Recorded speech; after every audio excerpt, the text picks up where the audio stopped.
నమస్కారం, welcome to Suman TV. నేను గీతాంజలి. ప్రస్తుతం మనతో పాటు బాబా శ్రీ సదానందగిరి ఉన్నారండి. వారి వయసు 109 సంవత్సరాలు. అయితేనే ఇప్పటికీ ఆయన స్టిల్ యంగ్ లాగా కనిపిస్తారండి. ప్రత్యేకంగా చెప్పుకోవాలి, సనాతన ధర్మం పైన ఆయనకున్నటువంటి పట్టు కావచ్చు, ఇప్పుడున్న యంగ్ జనరేషన్ ఏం నేర్చుకోవాలి మన సనాతన ధర్మం నుంచి, దాంతోపాటుగా వాళ్ళ జీవన శైలి ఏ విధంగా ఉండాలి, హెల్దీగా మన లైఫ్ స్టైల్ ఉండాలంటే మన లైఫ్లో ఏవేవి మనం మార్చుకోవాలి, ఏ విధంగా ఉండాలనేది ఎప్పుడు వారు చెబుతూ ఉంటారు. ఇలా ఎందరికో ఆదర్శంగా ఉన్నారు. ఇప్పటికీ అంటే ఈ 109 సంవత్సరాల్లో కూడా హిమాలయాలకు వెళుతూ ఉంటారు. అక్కడ సాధన చేసుకోవటం కానీ, అలాగే వారి గురువు గారిని కలిసి రావటం కానీ, అలాగే ప్రతి ఒక్క రాష్ట్రంలోనూ వారు సంచరిస్తూ ఉంటారు. అక్కడ ఎన్నో దేవాలయాల దగ్గర వారు మనకు కనిపిస్తూ ఉంటారు. అలా ప్రస్తుతం తెలుగు రాష్ట్రాల్లో వారు ఉన్నారండి. సో వెంటనే సంప్రదిస్తే తప్పకుండా వస్తామన్నాం. వారిని ఆహ్వానించాం సుమన్ టీవీ స్టూడియోకి. మనతో పాటు ఉన్నారు గురువు గారు. వారితో మాట్లాడదాం. గురుగారు నమస్కారం అండి. ఎలా ఉన్నారు? మా పేర్ల సదా ఆనందగిరి. సంతోషంగా ఉన్నారు. అసలు నాకైతే ఎంత ఆశ్చర్యంగా ఉందో, 109 సంవత్సరాలు మీకు ఎంత యాక్టివ్గా, ఎనర్జెటిక్గా, చక్కగా మాట్లాడుతూ, చకచక అటు ఇటు తిరుగుతూ, భలే పలకరిస్తూ, నిజంగా ఆశ్చర్యం అనిపిస్తుందండి. ఎలా ఉండగలుగుతారు ఇలా అని? వక్రతుండ మహాకాయ కోటి సూర్య సమప్రభ నిర్విఘ్నం కురుమే దేవ సర్వకార్యేషు సర్వదా. మా గురుదేవులైనటువంటి మహంతి హిమాలయ గిరిజీ మహారాజు వారి పాదపద్మంలో మనసులో స్మరించుకొని, అసలు ఒక మనిషి ఎంతకాలం బతికాను అని ఆలోచించకూడదు. ఎలా బతికాను, దేనికి ఉపయోగపడ్డాను. కానీ ఇప్పుడు జీవన శైలి కావచ్చు, అలవాట్లు కానీ ప్రతి ఒక్కటి చూస్తే మనిషి 100 ఏళ్ల సంగతి పక్కన పెడితే 60-40లోనే అనేక రుగ్మతలకు గురి అవుతున్నారు. ఎన్నో రోగాలు వస్తున్నాయి, వాటి ద్వారా చనిపోతూ ఉన్నారు. ఎందుకు ఇలా మారిపోయింది అసలు మనిషి జీవితం? లైఫ్ స్పాన్ ఎందుకు తగ్గిపోతుంది మనిషి? ఆహార వ్యవహారాలలో వీడు చేసుకుంటున్న మార్పులు. పరమాత్ముడు మనకిచ్చింది మనం తినడం లేదు, మనం వేరేటి తింటున్నాం. అదొకటి. రెండవది, తినకూడనిది ఎక్కువ తింటున్నాం, తినాల్సింది తినడం లేదు. తినకూడని అంటే తెలుసుకోవచ్చా గురుగారు? పరమాత్ముడు సృష్టిలో ప్రతి ఒక్క జంతువును పుట్టించాడు. ప్రాణం పోసే హక్కు మనకు లేనప్పుడు ప్రాణం తీసి వాటిని చంపడం ఏంటి? అంటే మాంసాహారం. మన నాలుక రుచుల కోసం అమ్మవారు నాకు బలి అడిగారు అని ఒక నాటకం ఆడి ఆ కోడిని బలి ఇచ్చి మళ్ళీ మీరు తెచ్చుకొని వండుకొని తింటాను. పోనీ అమ్మవారికి బలి ఇచ్చావు, అది అక్కడే వదిలేయాలిగా, మరి ఇంటికి తెచ్చుకొని తింటున్నావే. తూక్ ఉత్తిష్టాన్ని మళ్ళీ తీసుకున్నట్లే కదా అది. అసలు 100 కోళ్ళను నువ్వు తిన్నావు ఇంతవరకు జీవితంలో, ఒక్క కోడిని నువ్వు బతికించగలవా? శక్తి లేదు మనిషికి. మరి అటువంటప్పుడు వాటికి జీవించే హక్కు ఎంత ఉందో పరమాత్ముడు వాటి ఆహారాలు ఇచ్చాడు. వాటికి ఆ దంత నిర్మాణము అట్లుంటుంది. పులులు లాంటి జంతువులకు మాంసాన్ని పీక్కు తినేలాంటి కూర పండ్లు ఉంటాయి, మనకు అలా లేవుగా. పండ్లు, ఫలాలు, కందమూలాలు. కానీ ఇప్పుడు జంతువులు ఇప్పుడు అలా తింటున్నప్పుడు వాటికి కూడా సృష్టించే ప్రాణం పోసే శక్తి ఉండదు కదా? ఉండదు. కానీ దానికి దేవుడు ఇచ్చిన ఆహారం అది. దేనికి ఏది ఇచ్చాడో వాళ్ళు అయ్యే నియమాలు దాటడం లేదు. అవి ప్రకృతి విరుద్ధంగా అవి ప్రవర్తించడం లేదు. అందుకే అవి ఏవి కంటద్దాలు పెట్టుకోవటం లేదు, చోటు మిషన్లు పెట్టుకోవడం లేదు. వీడొక్కడే అడ్డమైన తిండ్లు తింటున్నాడు, మాకే వస్తున్నాయి అవన్నీ. స్పెట్స్ పెట్టుకుంటున్నాడు, కంటద్దాలు పెట్టుకుంటున్నాడు. ఇవి చూడండి, ఏ జంతువు అయినా చచ్చేంత మూమెంట్ వరకు దాని చెవులు పనిచేస్తాయి, కళ్ళు పనిచేస్తాయి, ఆనందంగా ఉండి అలా పడిపోయి చచ్చిపోతుంది. వీడు తట్పటాయించి ఇంకా బతకాల అనే తపనతో ఉంటాడు. వాటికి ఆ తపన లేదు, ఆ సెన్సు లేదు దానికి. కానీ చెప్తూ ఉంటారు, సాక్షాత్తు ఆ రాముడు అంతటి వాడే లేకుంటే కృష్ణుడే మాంసాహారాన్ని భుజించారు, వాళ్ళు తినగా లేనిది మేము తింటే తప్పొచ్చిందా అని కొంతమంది ఈ మధ్య బాగా అటువంటి శ్లోకాలు ఉన్నాయని నాకు చూపించండి. కొంతమంది చెప్తున్నారు ఈ మాట. చెప్పడం 112 మంది చెప్తారు. ప్రమాణం కావాలి కదా, ప్రామాణికం ఉండాలి. సరే, ఒకవేళ తిన్నారు, వాళ్ళ యుగంలో వాళ్ళు తిన్నారు. రాముడు క్షత్రియుడు అంటే బలం కావాలి. ఒకవేళ తిని ఉండవచ్చు. రాముడు ఏం తిన్నాడు అట్లా ఉండేది కాదు, రాముడు ఎట్లా ఉన్నాడో నువ్వు అట్లా ఉండేకి చూడు. అంతే తప్ప రాముడు ఏం తిన్నాడు, రాముడు కోళ్ళు కుక్కలు తిన్నాడు నేను తింటాను అంటే రాముడిని అడ్డం పెట్టుకొని నువ్వు తింటున్నావు. ప్రతిదీ నిన్ను సమర్థించుకునేకి ఆ దేవుళ్ళ పేర్లను కూడా కలుపుతాడు. కృష్ణుడు యాదవుడు, వాళ్ళకు మధ్య మాంసాలు సహజం, తాగి ఉండొచ్చు, తిని ఉండొచ్చు ఒకవేళ అట్లా అనుకుంటే కూడా. ఆ యుగంలో వాళ్లకు అది ధర్మం. ఇప్పుడు కలియుగంలో అసలు ఈ మనుషులు మీరు అన్నట్లు 100 ఏళ్ళు బతకలేకపోతున్నారు అంటే తొందరగా జీర్ణం కాని ఈ మాంసాహారాలు, అతి మసాలాలు. మాంసాహారం అంటే అతి మసాలాలు వాడాలి, ఆ కంపు రాకుండా ఉండేదానికి ఇచ్చేస్తాం, నీచు వాసన ఉండకుండా ఉండడానికి. అవునా? అవునండి. సరే, మరి నీకు ఆ మాంసాహారం అంత ఇష్టం అంటే జంతువులు తిన్నట్లు నువ్వు పచ్చి మాంసం తినగలవా? అమ్మో అస్సలు. పోనీ ఇంకో తమాషా, ప్రపంచంలో ఏ జంతువు ఉడకేసి తినడం లేదు, రేపటికే దాచిపెట్టుకొని తినడం లేదు. మనం ఈ దిక్కుమాలిన ఫ్రిడ్జులు పెట్టుకుంటాం, వారం రోజులు 10 రోజులు అయినా కానీ దాంట్లో నుంచి తీసి తింటాం. అంత డేంజర్ అండి ఫ్రిడ్జ్? ఎస్. మన ఇంటెస్టైన్స్, పేగులు, దాని పొడుగు, దాని పనితనము ఒక లిమిట్ ఉంది. ఆ లిమిట్కి మించి దానికి వేస్తే ఆ మిషన్ ఎన్నాళ్ళు పనిచేస్తుంది? మిషన్కు ఇంత లోడ్ ఉంటుంది, ఆ లోడ్కు మించి లోడ్ వేస్తాం, పనిచేస్తుంది 10 దినాలు 15 దినాలు, ఎవ్రీ డే అదే లోడ్ వేస్తే అది దెబ్బతింటుంది. సేమ్ థింగ్, రోగాలకు కారణం పుట్ట, రోగాల పుట్ట. సాత్వికాహారము, టైంకు ఆహారం. ఒక మనిషి హెల్దీగా ఉండాలంటే అసలు తన జీవన శైలి ఏ విధంగా ఉండాలి? బ్రహ్మముహూర్తం అనే 3:30కు లేకపోతే పోయింది. సూర్యోదయానికి ముందు లేయడం, మలమూత్ర విసర్జన కాల కృత్యాలు తీసుకొని వెంటనే స్నానం చేయడం, చల్లనీళ్ళ స్నానం. ఆ టైంలో నీళ్ళలో ఎలక్ట్రిఫికేషన్, ఎనర్జిఫికేషన్ అనే 2 శక్తులు ఉంటాయి. 5 గంటలప్పుడు సూర్యుడు అప్పుడే బయటకు వచ్చేదానికి ముందు ఆయన అరుణ కిరణాలు వచ్చి ఉంటాయి. ఆ కిరణాలలో ఆల్ఫ్రారెడ్, ఇన్ఫ్రారెడ్ లాంటి హాని కలిగించే కిరణాలు కాకుండా మనకు ఆరోగ్యం కలిగించే కిరణాలు ఆ టైంలో ఫ్లో అవుతూ ఉంటాయి, ఆ నీళ్ళ మీద పడతాయి. అందుకే చలికాలంలో నదుల్లో నీళ్లు వెచ్చగా ఉంటాయి, నిజం. వేసవి కాలంలో నీళ్ళు చల్లగా ఉంటాయి. ఎంత అద్భుతం చూడండి, ప్రకృతి మన కోసమని అంత ఏర్పాటు చేసింది. మనము హాట్ వాటర్ లేకుంటే స్నానం చేయలేమంటున్నాం. వేడి నీళ్లు పోసుకోగానే ఈ మాంసకండరాలన్నీ అప్పటికప్పుడు ఇమ్మీడియట్గా ఫ్లెక్స్ అవుతాయి. ఎంత ఫ్లెక్స్ అయినాయో అంత మళ్ళీ బిగుసుకుంటాయి. కానీ చన్నీళ్ళు అట్లా కాదు. అందుకే ఉదయం పూట చన్నీళ్ళతో స్నానం చేస్తాం. తర్వాత చేతనైంది ఎవరైనా గురువు చెప్పిన మంత్రం, లేదు మనకు తెలిసిన శ్లోకాలు, ఇది ఏదీ లేదు. లోకా సమస్తాని సుఖినో భవంతు, సర్వే జనం సుఖినో భవంతు, అది కూడా చెప్పాల్సిన పని లేదు. మీ నిత్య కార్యకర్తలు మీరు చూసుకోండి.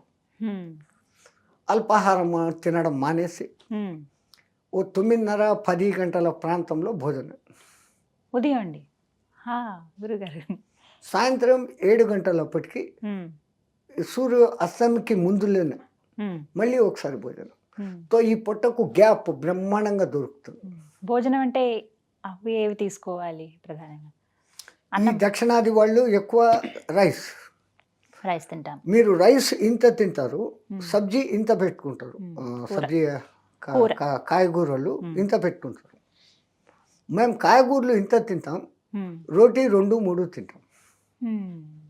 దాంట్లో బాగా విటమిన్స్, మినరల్స్ అన్నీ ఉన్నాయి, అవి మనం తీసుకోవాలి. ఉడకేసి తింటున్నాం, సగం పవర్ను చంపేస్తున్నాం.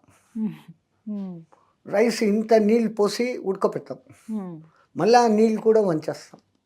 దాంట్లో ఉన్న సమస్తము బయటికి పోయింది, జస్ట్ కార్బోహైడ్రేట్స్ ఉంది, అది మట్టుకు తింటున్నాం. మళ్ళీ నాకు ఈ బలం రావాలంటే ఎక్కడ? సెకండ్, అవి పాలిష్ బియ్యం ఉండాలి, వైట్ ఉండాలి, డబుల్ పాలిష్, ట్రిపుల్ పాలిష్ అంటారు. ఆ పొట్టులో ఉన్న శక్తి పోతా ఉంది. పాతకాలం ప్రజలు వరి దంచుతారు, ఆ పై పొట్టే పోతుంది, వాటిని తీసేస్తారు. ఒక పట్టు బియ్యం 3 లేయర్స్ ఉంటాయమ్మా. పై పొట్టు ఒకటి కాకుండా లోపల ఇంకోటి, లోపల ఇంకోటి, ఆ తర్వాత బియ్యం. మనం అన్నిటిని తొలగించేసి ఆ ఉత్త రైస్ తింటాం. ముడి బియ్యం ఎంత ఇంకా సరే ఉడకపెట్టడం అలవాటు అయిపోయింది. అది ఎంత ఉడకపెట్టాలనో అంత. ఇప్పుడు వచ్చిన ఈ కుక్కర్లు బక్కర్లు దాంట్లో ఉన్న సమస్తాన్ని చంపేస్తూ ఉంది. ఆ సూర్యకిరణాలు పడుతూ ఉన్నప్పుడు ఉడకపెట్టిన ఆహారం వేరే, మీరు ఇంటి లోపల కుక్కర్లో పెట్టింది వేరే. కానీ ఇప్పుడు అంత అవకాశం ఉండట్లేదు కదా గురుగారు. అపార్ట్మెంట్ కల్చరు, సిటీ లైఫ్, బయట లేదు, వండుకునేది మామూలుగా వండండి. అంటే గంజి వార్చేలాగా.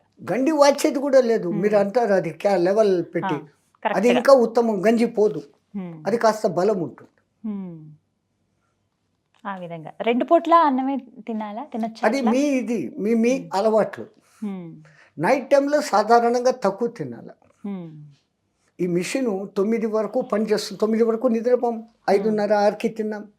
మనకి నచ్చేది మాట్లాడేది, దోస్తు, సినిమా, పాడు, Pardes, what ever it may be, ఇవన్నీ చేసుకుంటాం. 9 లోపల ఫుల్ అయి రెస్ట్గా ఉంటుంది. అప్పుడు నిద్రపోతాం, ఇంకా రెస్ట్ తీసుకుంటుంది, యాక్టివ్ అవుతుంది. ఫినిష్. మళ్ళీ నెక్స్ట్ డే 10 o'clock అలా. మనం బాడీకి ఏం అలవాటు చేస్తే అది తీసుకుంటుందమ్మా. మనమే పొద్దున టిఫిన్ లేకుంటే నేను ఉండలేను అనేది మైండ్లో ఫిటప్ చేసుకున్నాం. కానీ బ్రేక్ఫాస్ట్ అనేది స్కిప్ చేయొద్దు, చాలా అనర్థం అది అని చెప్పి ఆధునిక పద్ధతులు కొన్ని చెప్తా ఉండరు. సో ఇప్పుడు మేము చెప్పిన బ్రేక్ఫాస్ట్కు భోజనానికి 1.5 hour తేడా. 8 o'clock you are taking breakfast. So extend it for to 1.5 hour. 9:30, 10. ఇది మా వైపు విధానం. మేము ఇక్కడ వచ్చి తిరిగినప్పుడు ఆ వాళ్లకు మేము కష్టం కలిగించలేము. నాకు ఈ రూల్స్, నాకు ఇట్లే కావాలా, ఏం లేదు. వాళ్ళు ఎప్పుడు వండి పెట్టినా, 2కి వండి పెట్టినా, మధ్యాహ్నంకి పెట్టినా, పొద్దున టిఫిన్ తెచ్చి ఇచ్చిన వాళ్ళ తృప్తి కోసం మేము తినేస్తాం. కానీ ఇలా మాత్రం అలవాటు చేసుకుంటే మంచిదని ఆ సిస్టంలో మేము 90 years వరకు అదే సిస్టమ్ మెయింటైన్ చేస్తున్నాం. యాత్రలో తిరుగుతున్నప్పుడు కూడా, గురుగారి దగ్గర ఉన్నప్పుడు మొదలైన 45 years, 1945 వరకు స్ట్రిక్ట్గా ఇదే రూల్ మా ఆశ్రమంలో. 45 తర్వాత బయటకు వచ్చి తిరగని మొదలుపెట్టినా కూడా అప్పట్లో ఇంత ఇది లేదు. ఆ జనాలకి భక్తి, వీడు ఇట్లా తింటాడు, ఏం స్వామి ఎన్ని గంటలకు పెట్టాలా అని అడిగేవాళ్ళు. అమ్మ మీకు వీలైతే ఈ టైంకి పెట్టాలి, అదే పెడతారు. టిఫిన్ ఇస్తారు దండిగా ఇంత, మేము చెప్తాం ఇంకొక గంట తర్వాత తింటామమ్మ, ఇదే మాకు భోజనం. సో మనం ఇంకోళ్ళకి ట్రబుల్ ఇవ్వకూడదు. ఇంకోళ్ళకి ట్రబుల్ ఉంటే తీర్చేదానికి అలవాట్లు అలా ఉండిపోయినాయి. మీ గురించి చెప్పండి గురువుగారు. మీరు పుట్టి పెరిగిందంతా ఎక్కడ, అసలు ఈ మార్గానికి ఎప్పుడు వచ్చారు మీరు? నేను 2 ఏళ్ళు పిల్లవాడుగా ఉన్నప్పుడు హరిద్వార్ మేళాలో మిస్ అయిపోయానంట మా గురుగారు చెప్తారు. నా పూర్వజన్మ సుకృత్ ఏం పుణ్యం చేసుకున్నాను, నేను గౌడు సపోతా ఉంటే మా గురుగారు తీసుకున్నారంట. కిస్కా బచ్చా అని అందరినీ ఎంక్వైరీ చేస్తున్నారు. మాకు తెలీదు అంట. అప్పట్లో మేళ 2-3 దినాలు. హరిద్వార్ ఇంత ఉండింది. ఇప్పుడు twin cities, Haridwar, Rishikesh twin cities, concrete jungle. అప్పుడు నిజం జంగల్ ఉండింది, పూర్తి అడవి. హరిద్వార్ ఋషికేశ్ మధ్య 18 kilometers. మేము అక్కడి నుంచి అక్కడికి పోవాలంటే ఒక 10-12 మంది తట్ట అది ఇది తీసుకొని పోవాలి. ఈ పులులు, అవి నక్కలు, అవన్నీ ఉంటాయి. అంత ఉండింది అప్పుడు. అట్లా సిస్టమ్. అలా గురువుగారికి మీరు దొరకటం. ఆ మహానుభావుడు నన్ను ఇట్లా ఆ కుండలిని యోగం నేర్పించడం, సాధనాలు కొన్ని. అంత చిన్నప్పటి నుంచి నేర్చుకున్నారండి? మీకు ఎంత వయసు అప్పటి నుంచి? 4-5 ఏళ్ళప్పటి నుంచే నేర్చుకున్నారండి? నేను 2 years దగ్గర ఆయనకి దొరికినాను. అప్పటి నుంచి ఆ పెరిగినప్పుడు ఆయన్నే దాదా దాదా అనేవాడిని. అసలు నా భాష ఏంటో కూడా తెలీదు. మరి తెలుగు ఎలా వచ్చింది మీకు? అన్ని ఇప్పుడు ఇక్కడ తిరుగుతాం కదా, ఎస్పెషలీ మాకు సౌత్లోనే ప్రాబ్లం. మిగతా ఎక్కడైనా కానీ హిందీ నడుస్తుంది. ఇక్కడ మెట్రో సిటీస్ కొన్ని ఏరియాల్లో తెలంగాణలో ఆ ఉర్దూ ఉండబట్టి, ఉర్దూ హిందీ దగ్గర కాబట్టి ఇక్కడ నడుస్తుంది. సో డీప్ ఆంధ్రాలోకో తమిళనాడులోకో పోతే వాళ్ళు వాళ్ళ తమిళ్ తప్ప వేరే మాట్లాడరు, మలయాళం తప్ప వేరే మాట్లాడరు, కన్నడ తప్ప వేరే మాట్లాడరు. అదేమో అంటారు necessary is mother of invention అని. నా అవసరం, నా భావాలు వాళ్ళకు పంచుకోవాలా. అసలు నేను ఎక్కడికి పోవాలా, ఎక్కడ రావాలా అని క్వశ్చన్ వేయాలంటే వాళ్ళ భాషలో అడిగితే చెప్తారు.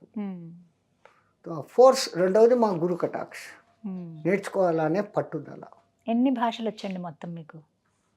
ఏదో ఆ టైంకి అట్లా అట్లా నడుపుతాం. గొప్ప తెలుగు, హిందీ, చెప్పుకునేకి కాదు. ఇంగ్లీష్, మలయాళం, హిందీ కన్నడ, మాది తమిళ్. మాతృభాష. హ్మ్. ఇంగ్లీష్ చదివిన చదువు. ఏం చదువుకున్నారు? బిఏ 1936 ఎక్కడ చదువుకున్నారు? అస్సాం అస్సాంలో. గౌహతిలో హ్మ్.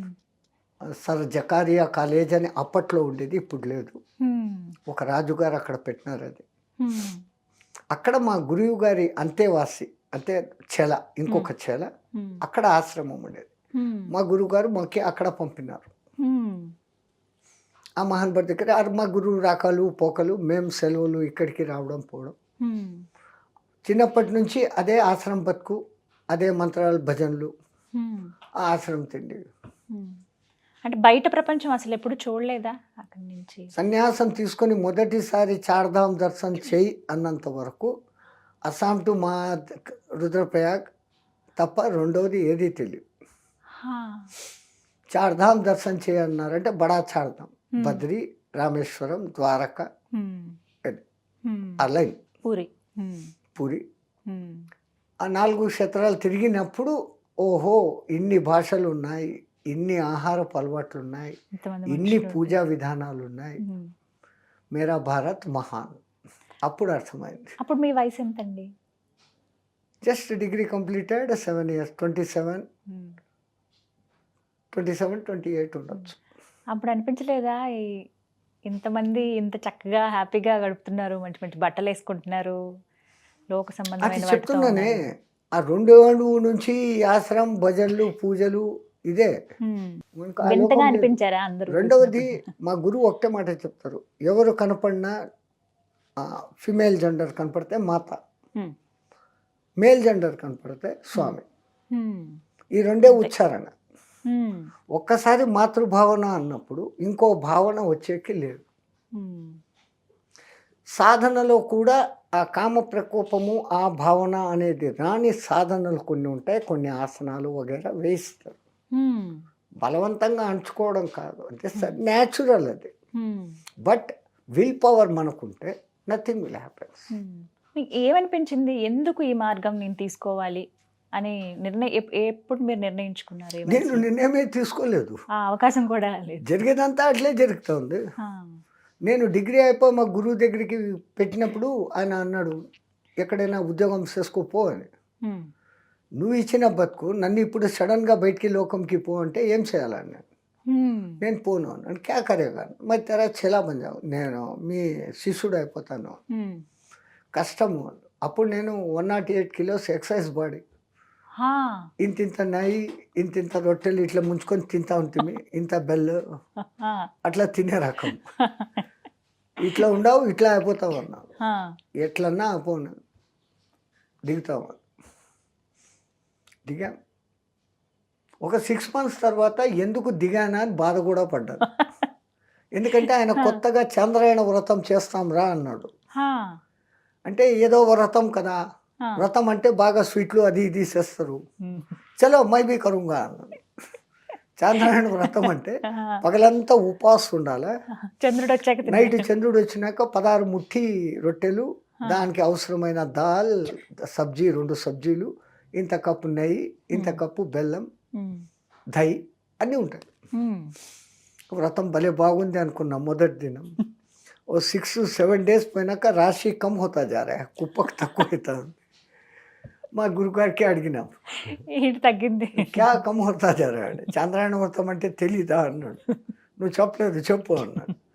చంద్రకళ ఎట్లా తగ్గుతాడో ఒక్కొక్క పిడిక అట్లా తగ్గుతుందిరా అన్నాడు. నా గుండె ఢామ్ అనింది. తో అమావాస్యకి ముందు ఒక పిడికెడు, అమావాస్యకు కూర్చున్నాయి. అమావాస్య రోజు ఏం లేదు. అప్పుడు ఫస్ట్ టైం అనిపించింది, ఊరికన్నా ఒప్పుకున్నాను, ఆయన చెప్పినట్లు ఎక్కడైనా ఉద్యోగం చేస్తూ ఉంటే బ్రహ్మాండంగా ఉండేది ఇది. బట్ కాన్ఫిడెన్స్, పోతే పోతాము, ఎప్పుడైనా పోవాల్సిందే ఇది, హ్మ్. ఏముంది.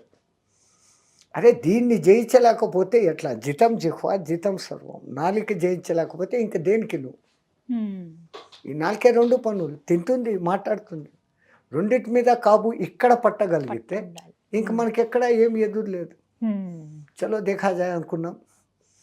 6 నెలలు చేశారు. సడన్గా ఆజ్ సే 2 दिन नहीं खाना అంటే హ్మ్. మళ్ళా ఒక 10 days హ్మ్. మళ్ళా 3 दिन नहीं खाना. హా. ఇట్లా 11 రోజులకి తీసుకొని వస్తున్నారు. హా. అప్పుడు టైర్డ్ అయిపోయి ఇట్లా కొంచెం కొంచెం సంపేకి బదులు ఒకేసారి సంపాయి ఎందుకు ఇట్లా చేస్తుండవు అని అన్నాడు. పగాలు నువ్వు ఇంక మీదట బయట తిరగాల, దొరకచ్చు దొరకపోవచ్చు, హ్మ్. అప్పుడు ఎలా నువ్వు ఉంటుందో. ఇట్లా అని అడగకూడదు. ఇట్లా అన్నావంటే ఇట్లా అనే గుణం పోతుంది. హ్మ్. భీక్ మంగాతో ఆశీర్వాద్ దేనే కా పవర్ జాయేగా. హ్మ్. కాబట్టి నీ చెయ్యి ఎప్పుడు ఇట్లా ఉండాల, ఇట్లా ఉండరా, హ్మ్. అయాచితంగా ఉండాలి కదా. అందుకనరా ఈ ట్రైనింగ్. హ్మ్. అట్లా ఆ మహానుభావుడు ఈ కట్టెను అట్లా మోల్డ్ చేస్తున్నాడు. హ్మ్.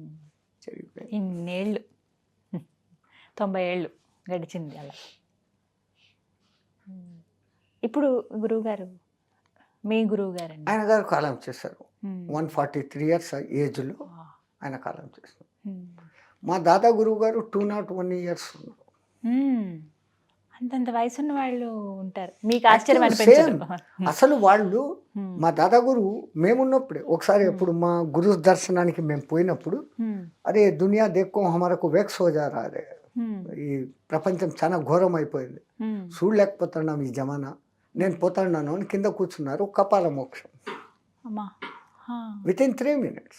హ్మ్. కూర్చున్నాయన కూర్చున్నట్లే ఉన్నా, జీవుడు ఎగిరిపోతాడు. హ్మ్. కుండలిని యోగంలో ఆ అదృష్టం ఉంది. ఎప్పుడు అనుకుంటే అప్పుడు ఈ కట్టని ఇక్కడ వదిలేయచ్చు హ్మ్. కానీ మాలాంటి వాళ్ళకి ఏంటంటే తిండి తినకపోతే ఇంకా అంతే అని అని అనుకుంటారు. అనుకుంటారు. హ్మ్. ఈ ఫీలింగ్ మెయిన్. హ్మ్. అమ్మో తినకపోతే నేను బలహీనమవుతాను అనేది మన తాత తండ్రులు చెప్పి చెప్పి చెప్పి మన జీన్స్లో దాన్ని ఎక్కిచ్చేస్తారు. హ్మ్. ఐ కెనాట్ లేదు, హ్మ్. నేను కాదు, నేను కానీ దానికి చేయలేను. తగ్గట్టుగా కూడా అనారోగ్యాలు వస్తున్నాయి కదా గురువుగారు. గ్యాస్ ఫామ్ అయిపోవడము, కళ్ళు సేమ్ తిరిగిపోవడము. అదో ఈ తిండి హ్మ్. టైంకు తినకపోవడం ఒకటి, తినకూడనటివి తినటం ఒకటి, హ్మ్. అధిక మసాలాలు తినడము, హ్మ్. ఈ కుక్కర్లు బగ్గర్లు ఏంటివి వచ్చినాయి, హ్మ్. అవన్నీ ఏం చేస్తే కడుపులో గ్యాస్ ఫామ్ చేస్తుంది. వాటి వల్లే అనర్థం. చాలా అంతా సంతోషం మా అండి. గురు కటాక్షం. నమస్కారం. జై శ్రీమన్నారాయణ.